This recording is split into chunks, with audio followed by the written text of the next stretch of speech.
पावन को बना जाना, हनुमंत कृपा करके मेरे द्वार भी आ जाना, हनुमंत कृपा। तालियां तालियां बजाते हुए सब लोग मेरे द्वार भी आ जाना, मेरे द्वार भी आ जाना, मेरे द्वार भी आ जाना, मेरे द्वार भी। जी धाम की श्री महावीर भगवान की। ऐसे श्री हनुमान जी महाराज का ये पावन चरित्र, ये कथा गंगा पिछले 4 दिनों से इस नगरी में बह रही है और हम आप सब लोगों को जो है इस ज्ञान से भरी हुई गंगा में डुबकी लगाने का मौका मिला है। ये फिर कहूं केवल और केवल मेरे हनुमान जी के आशीर्वाद का ही फल है। बोलिए रामचंद्र भगवान की जय।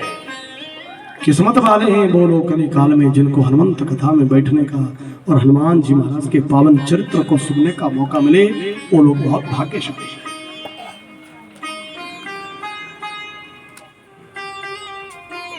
ऐसे श्री हनुमान जी महाराज सुमेरु नामक पर्वत के ऊपर रहते हैं अपनी माता अंजना के साथ और अपने पिता बानर राज केसरी के साथ। सूर्य भगवान से बचपन में कई प्रकार की विद्याएं प्राप्त करी हैं। तो सूर्य देव ने हनुमान को एक बार वचन दिया था, बेटा एक नगर है जहां का नाम है किष्किंधा नगर। उस किष्किंधा नामक नगर के बीच में मेरा एक बेटा रहता है जिस बेटे का नाम है सुग्रीव। हे हनुमंत, अगर तुम गुरु दक्षिणा चुकाना चाहते हो तो मेरी यही गुरु दक्षिणा है। वो बेटा सुग्रीव मुझे प्राणों से प्रिय है, प्राणों से प्रिय मेरे बेटे सुग्रीव की सहायता करना और सदैव उसकी रक्षा करना, बस यही मेरी गुरु दक्षिणा है। हनुमान जी महाराज ने हाथ में जल लेकर अपने गुरु महाराज सूर्य देव को वचन दिया था, मेरे होते हुए कभी भी तुम्हारे बेटे सुग्रीव के ऊपर आंच नहीं आ सकती। हे गुरुदेव, ये मैं वचन देता हूँ। पिता के संग बानर राज केसरी और अंजना मैया के संग किष्किंधा पर्वत सुमेरु पर्वत पर बैठे अपने घर में वार्तालाप चल रहा था और उसी समय हनुमान जी को गुरु को दिया हुआ वचन याद आया और मन में सोचने लगे, मैंने गुरु महाराज को वचन दिया है कि तुम्हारे पुत्र सुग्रीव की रक्षा करूंगा, मुझे जाना चाहिए। अगर मैं गुरु के वचन का पालन नहीं करूंगा तो मेरे बराबर संसार में कोई पापी नहीं है, कोई अपराधी नहीं है। कथा से बहुत ज्ञान करना। हमारे हिंदू वैदिक सनातन धर्म में गुरु महाराज का दर्जा माता पिता से भी ऊंचा बताया गया है।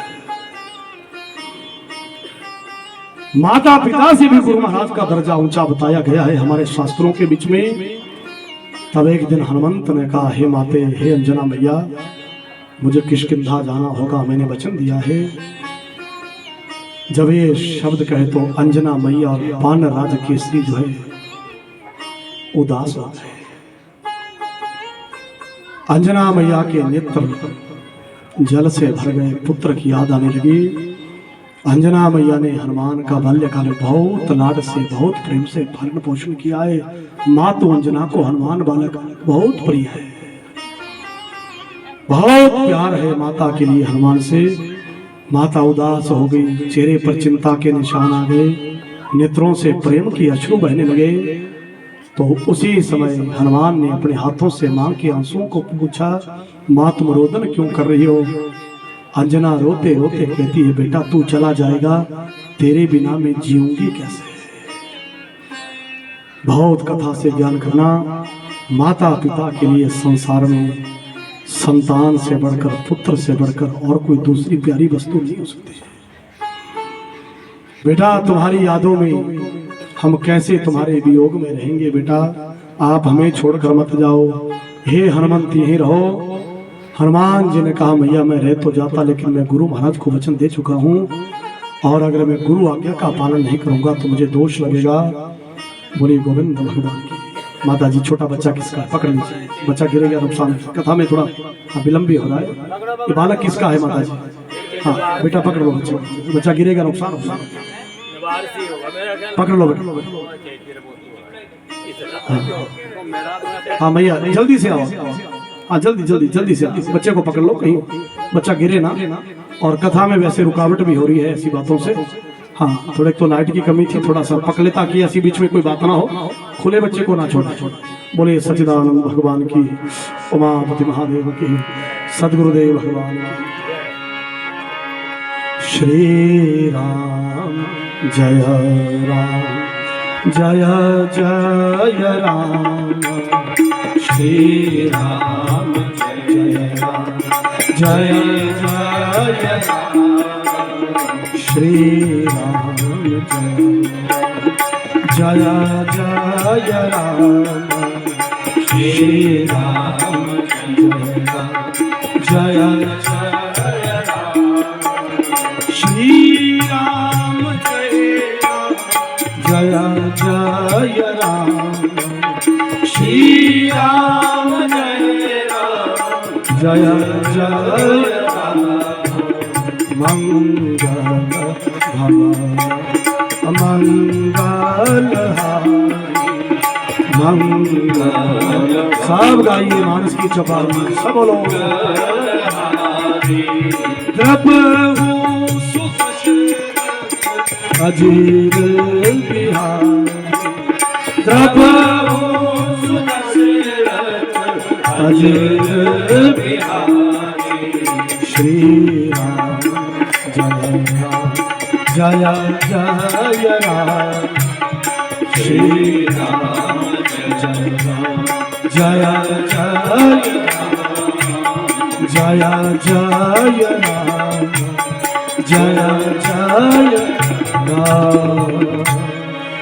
बोले रामचंद्र भगवान की। अंजना मैया रोदन कर रही है, बेटा हनुमंत तुम चले जाओगे, तुम ही बुढ़ापे में हमारा सारा हो, तुम ही हमारा सर्वस्व हो, तुम ही हमारी संपत्ति हो। आदर्श माता पिता के लिए संतान ही सबसे बड़ी संपत्ति होती है।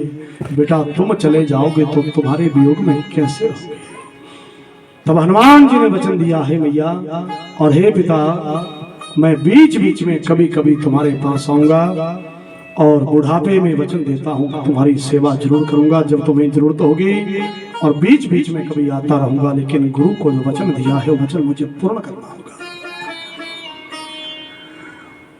वानरराज केसरी ने कहा बेटा हम तो तुम्हारा रिश्ता करना चाहते थे, हे हनुमंत हम तो तुम्हारा ब्याह करना चाहते हैं, हमारे वंश की वृद्धि हो, हमारे कुल गोत्र खानदान की वृद्धि हो। तब हनुमान जी ने वानरराज केसरी पिता के सामने कहा पिताजी मैं बाल्यकाल में ही आजन्म ब्रह्मचारी बनने का संकल्प कर चुका हूं, मैं विवाह नहीं करूंगा। नहीं बेटा ऐसा मत कहो।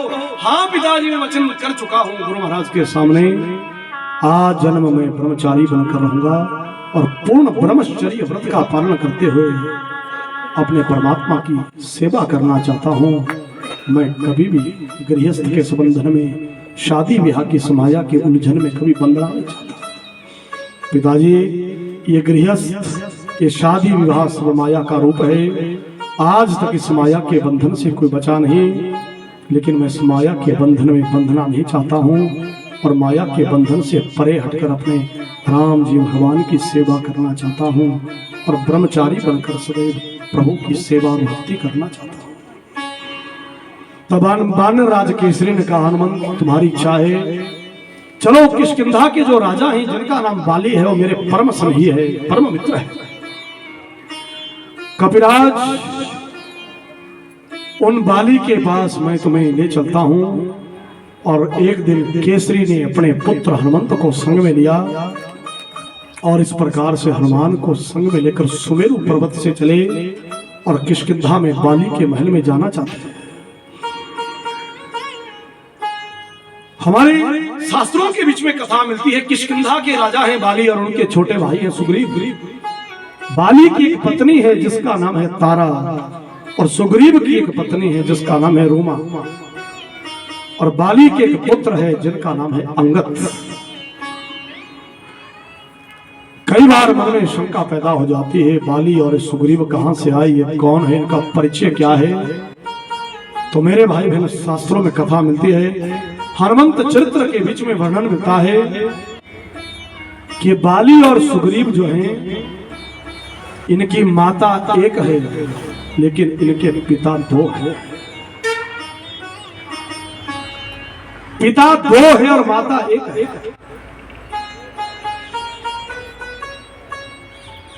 ऐसा कैसे हो सकता है, माता एक और पिता दो। तो मेरे भाई बहन, शास्त्रों के बीच में कथा मिलती है, एक बार पितामह ब्रह्मा जो ब्रह्मलोक के बीच में निवास करते हैं, सृष्टि को बनाने वाले हैं, ऐसे पितामह ब्रह्मा एक बार ब्रह्मलोक से उतरकर पृथ्वी लोक के ऊपर, बहुत कथा बड़े ध्यान से सुनेंगे, पीछे भी ब्रह्मा जी जब अपनी नगरी से उतरकर पृथ्वी लोक के ऊपर एक बार आए,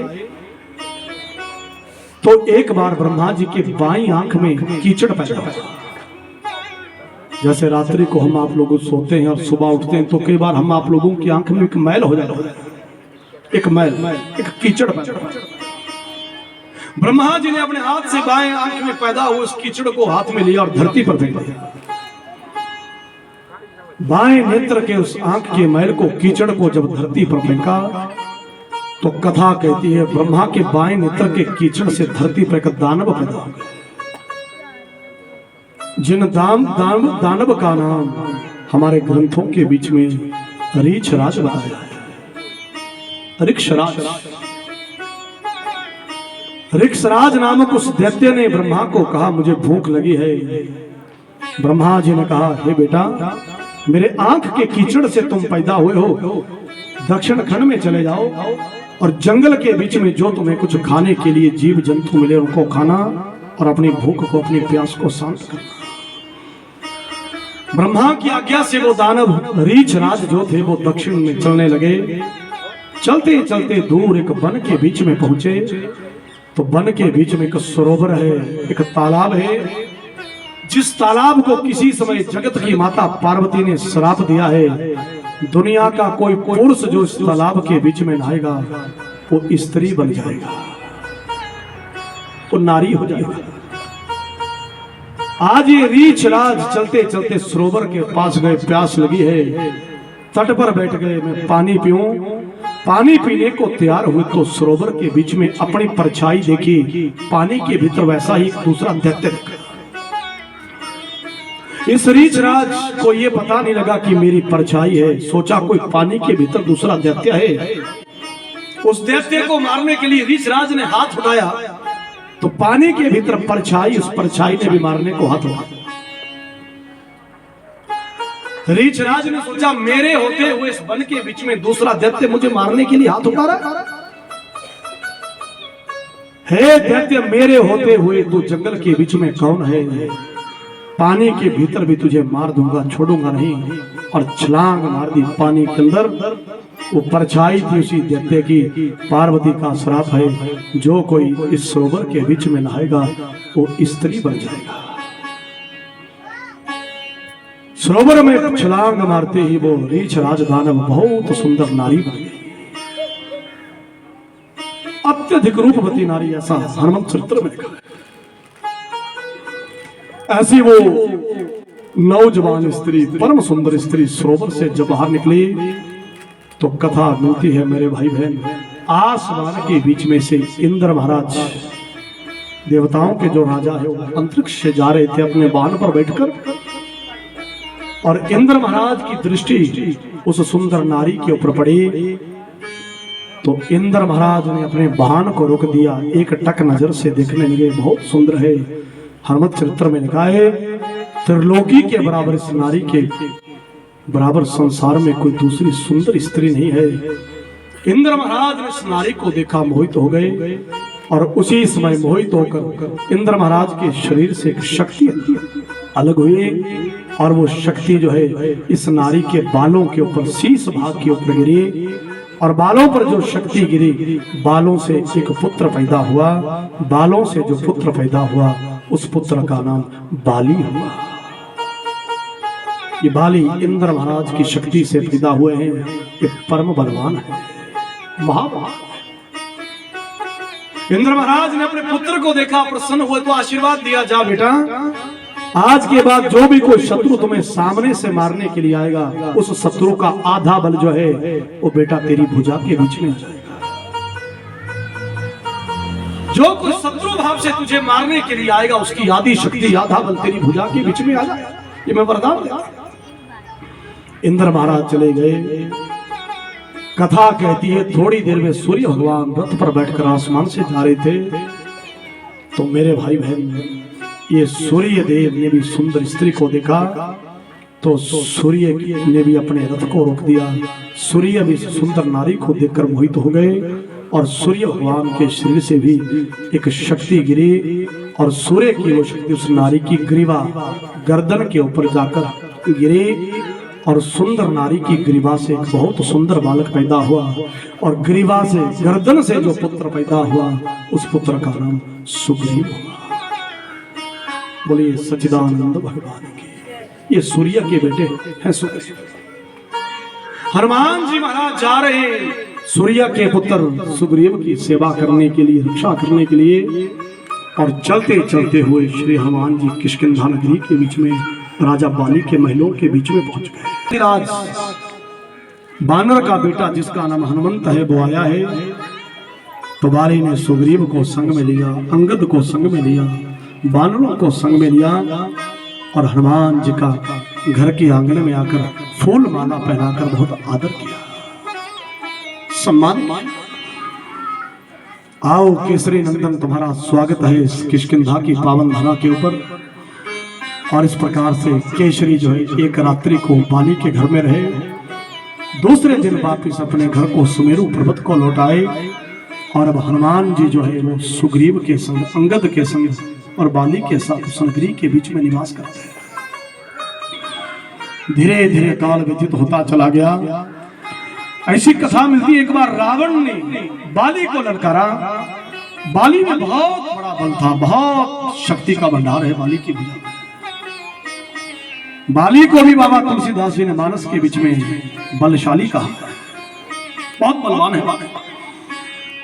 तो रावण को एक बार बाली ने ऐसे पकड़ा और ऐसे पकड़कर अपनी कांख में दबाया और फिर एक अपनी धोती निकाली और धोती के बीच में गांठ लगा दी मच्छर की भांति और कांख में धोती को दबा लिया और 6 महीने तक रावण को अपनी कांख के बीच में दबाकर रखा था। इतना बलवान है बाली। 6 महीने के उपरांत बहुत प्रार्थना करने पर, बहुत प्रार्थना, मैं नामक दैत्य की बेटी है ये मंदोदरी, और इस मंदोदरी का एक भाई है जिसका नाम है माया। क्या नाम है मंदोदरी के भाई का? माया।